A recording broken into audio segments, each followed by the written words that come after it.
Alright, so I'm going to create a video today that helps you guys work through the field work after you've gone out and done data collection. So the first step that you'll have to take is to plug in the card from the ArcPad into your computer using the USB device that I'll give to you.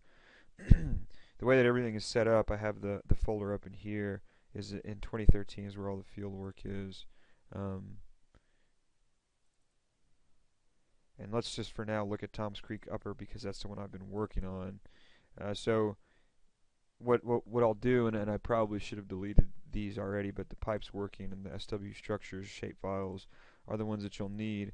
And this file is important. This .apl file is important because this actually allows the ArcPad to.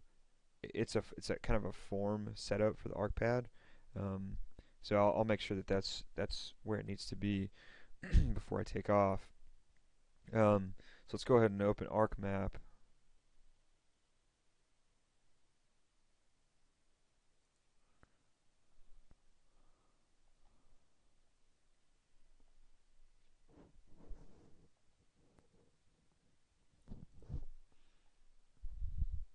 Alright, so I've created a map called Blacksburg that has kind of everything that I need on it, but let's just kind of start from scratch so you guys can see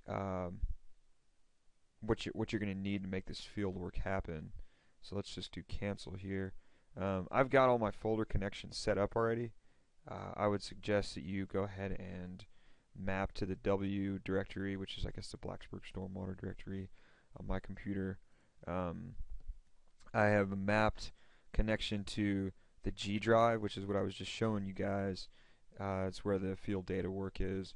And so what I'm going to do is I'm going to grab the Tom's Creek Upper structures shapefile that I've been working on. Let's just add that to the map and see what it looks like. Yeah, so there's really nothing to it. It's just a bunch of points.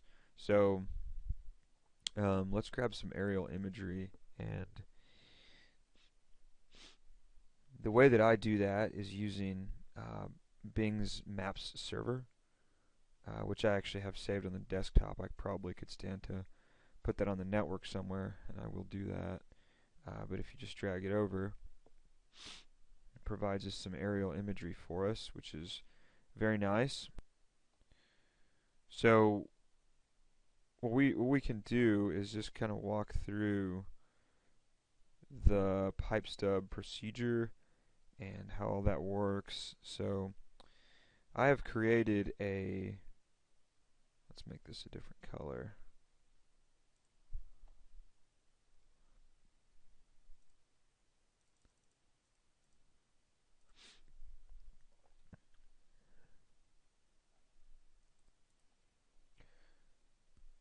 So what you see is the points that I've created out in the field using that ArcPad, and we can look at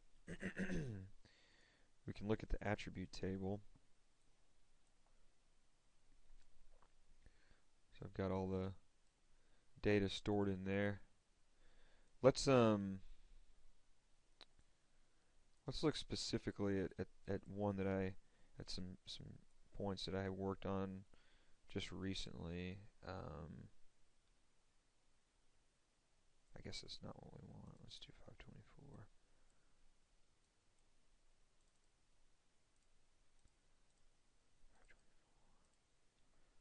Okay. So we have 52 we have 52 nodes selected. And they are all kind of in the same area. You can see there's some in here and in here. And so what we want to do is run this pipe stub script so that we can connect all this stuff together. So the way that we do that is I've created a toolbox for this project. So if you go over here to your Arc toolbox, let's close down the catalog for a minute. It isn't loaded in there yet, but we can import it. So let's right click here and go to add toolbox, and I have saved it in on the Blacksburg Stormwater directory under Modeling, Documentation, Sewer Gems Prep Tools. So it adds it to that list, and when you open it up, there's a list of useful tools and scripts for this project. And the one that we want to use at this point is PipeStub. There's others that we can use at other times, but for now let's use this one. So let's redo this, close up the catalog, that toolbox. The PipeStub script is pretty easy to run. You give it 3 parameters. The location that you want it to place the file. So the the place that you really want it to go, the destination, is in the same folder as the structure's shapefile. So let's do that. And the reason is because we want to be able to edit both of them at the same time. You'll see in a minute why that's important. So let's use that. The SW structures shapefile is this layer. Let's go with a stub length of 10. That's usually has worked pretty well for me. And let's just press OK.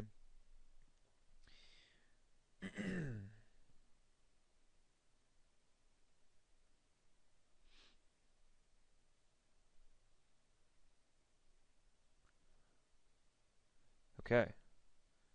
So now we have a new shapefile where we told it. So let's add it to our map. Symbolize it as something that's a little brighter. And let's also add labels to it. This will help us connect everything together. Labels. Let's label it by conveyance size. Okay. So now we need to just walk through this and figure out how these things are connected. And sometimes it's real obvious based from the field work, and sometimes it's not obvious. Pretty clearly there's a connection here. It looks like an azimuth got messed up right there. That's okay. We just did the field work a couple days ago, so we remember these things. So let's jump into an edit session on the pipe stubs themselves and start wiring it together. So first thing we need to do is,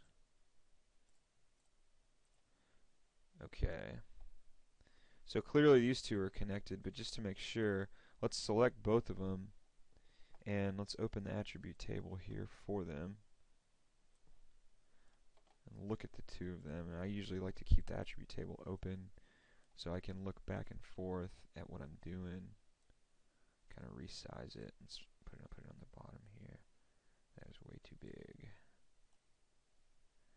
Alright, so I can see that I've got 2 pipes. They're both 15-inch corrugated plastic pipes, so, and they're pointing in the same direction. Clearly they line up with each other. One of them has an invert depth to it, which is important. That means that that pipe is actually not hitting the invert or the structure at the bottom of that structure. It's coming into that structure somewhere higher up. So let's preserve that. So let's just delete the other one because we only want one feature. So we'll delete that one, and then let's go up here and edit the vertices on this one. And let's see. I don't know if snapping is going to be on. It is. Okay. So you see that it's snapping to that SW structures point. That's very important because we need the endpoints of each line to be connected to a SW structures node. And when you do that, you press F2 and it saves the edit. So there's your connection. Let's just keep going a little bit more. Again, let's select this guy and this guy, and we see again 15-inch corrugated plastic. Very good. We can delete whichever one we want, so let's get rid of that one and edit vertices, snap it together, and then just kind of keep working through the system.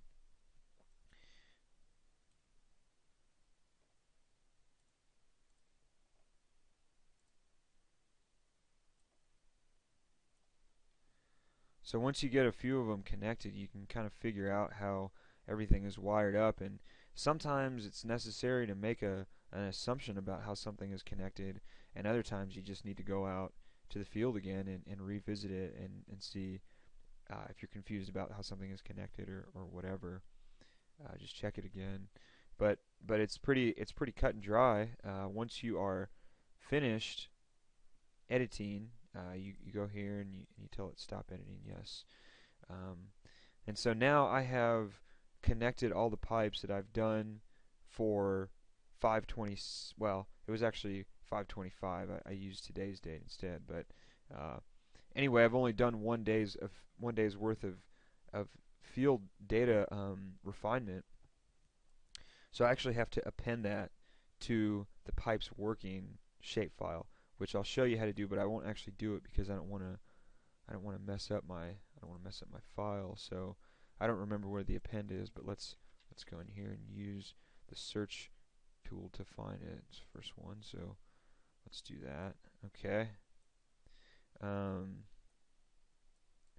so now what I'm doing is I'm tacking on the work that I've done today to the work that I did yesterday and all previous days. And the reason I do it like this is because shapefiles have a tendency sometimes to get corrupted as you're editing them, and I've had issues with that before. I would rather do all the editing first and then append afterwards. It's just so I don't run the risk of corrupting a whole lot of data. So let's make the append happen. So pipe stub is my input data set, and then pipes working is going to be my target data set. It's the set that I'm appending to, and there's two options here, and it kind of tells you what the two different options mean. Let's use no test because it makes the append work a little bit easier. And so you can see all the fields are getting mapped to the correct other fields, and I'm not gonna actually run this tool because it will add features that I don't want it to add to some work that I've already done. So I'm gonna cancel this. But to show you what that looks like afterwards, let's just turn this off, and I'll add the pipes working.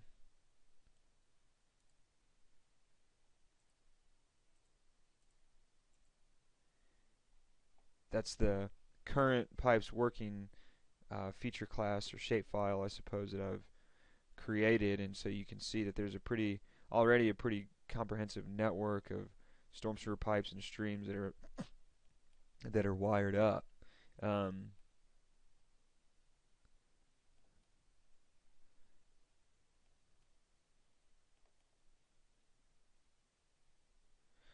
so one thing that is important that I forgot to mention earlier is that this SW structures shapefile should be backed up. Once you finish the daily uh, data collection and connecting everything up, it's good to always back that up. And the file that I usually do that in is on the network directory. It's in W field data collected. This is Tom's Creek Upper. So what I would do is I would just come in here and right click on my SW structures and export that into that folder. I usually do it daily after I come in from the field before I start editing to make sure that I don't corrupt any data and lose information. So that's really all there is to the field work. I'll make another video on refinement and how to improve the shapefile before it goes into the geodatabase.